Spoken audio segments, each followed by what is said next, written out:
I will speak as one who has journeyed with Kenya and who wishes this country well. I believe strongly that no matter our disagreements, our visions and disappointments, we have to have our country first. We may hold as lofty visions,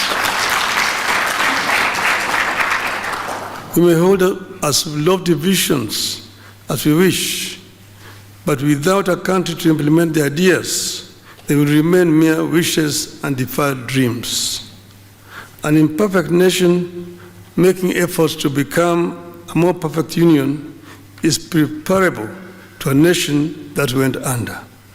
So this meeting is taking place at a particularly opportune moment. It is the first since the ODM and UDA signed an MOU that not only preserved the nation, but also set out a broad agenda for the creation of a people-centered, proactive, inclusive, and pragmatic service delivery. The review also comes at a trying time for the country, emerging for those demanding better services and more say in government. The ferment is also driven by those who feel they have to be in power. Both categories are citizens of Kenya. They deserve a hearing. It is my hope that this policy and performance review could lead to a better understanding and ownership of the government by the people. With the lessons from the recent past, I would say that going forward, everything has to be about the people, not the leaders. One of the lessons I hope you have picked is that without the people's understanding and ownership of government policy design and execution, a perception will persist that the government is not delivering. So the persistent concern going forward must be, are we carrying the people along? The country has seen upheavals in recent days. While there are those praying for more of such turmoil as a possible path to power, there are millions of others working and praying for the nation to overcome, stand, and thrive, no matter our political differences. My position is that leaders are put in place for difficult times to help turn the tide by providing solutions. We are put in place to merely, follow the current. The challenge the national executive must impress on its officials is that they consistently ask themselves, are we leading or following the people? In a time of challenges, are we trying to turn the tide merely trying to survive by doing what is easy and popular?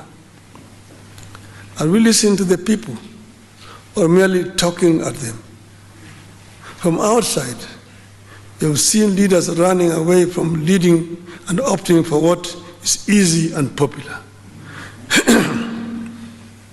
In the budget of 2025-26, we have seen an attempt by the government to address the concerns that led to the upheavals of last financial year.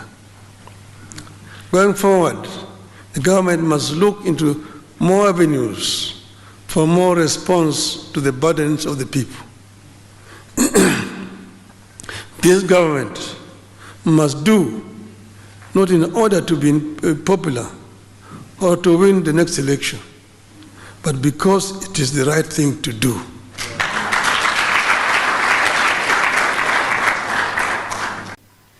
And if you look at Korea in the 60s, it was just like rural Kenya. If they show you what it looked like, the rural Korea, it was like our rural Kisii today. An urban slum. where people are living all over the place, the agricultural land, people are living everywhere. Then they decided deliberately that you need to bring people together. People live together. They came up with an idea of, housing. But this housing was not just building shelter for people. You are addressing 5 fundamental issues here.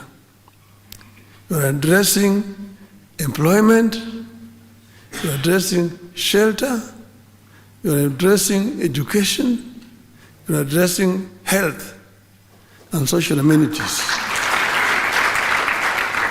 So it becomes an integrated development. If you build affordable houses in Kibra and leave it there, people, they will move in. But how are they going to pay the mortgage? You must put up workshops there for them where they're going to work, put a market there where they will sell their wares, okay?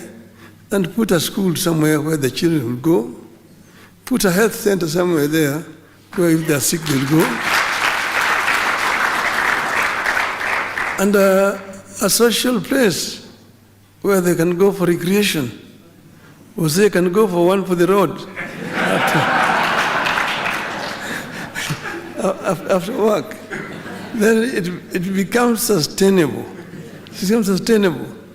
So I'm happy that you have embraced AI, because it is the way forward in the world today. And Kenya is very strategically situated where we are. We are very fortunate. Kenya can become a hub, a big hub.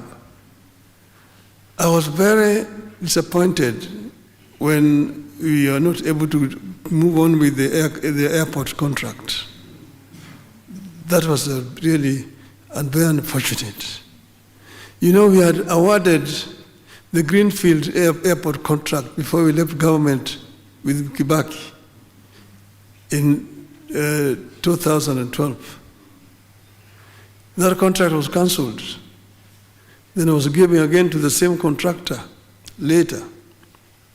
But then again cancelled somewhere because of disagreement in the middle.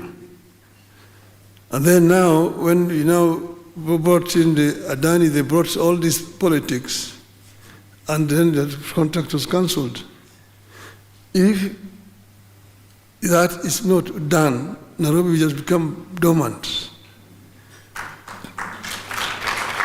Look at Addis Ababa.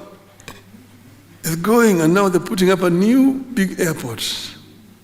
So Addis Ababa is going to be the hub around. Ethiopian Airlines is the dominant airline now on the continent. Kenya Airways can do the same. Kenya Airways can be the carrier on the continent because South Africa went down. But we are not doing it. You need to find a way. Look at Emirates. The people in the Emirates there do not look at that airline for making profits. It's basically a vehicle bringing investors, tourists, shoppers to the Emirates. KQ can be making losses so long as it's bringing people to our country. See, this is the thing. And put up a big airport in Nairobi. If you don't do it, Rwanda is going to do it. The Kigali will become the hub around here. You can do it here in Nairobi, and Nairobi becomes the hub and become the Dubai of Africa.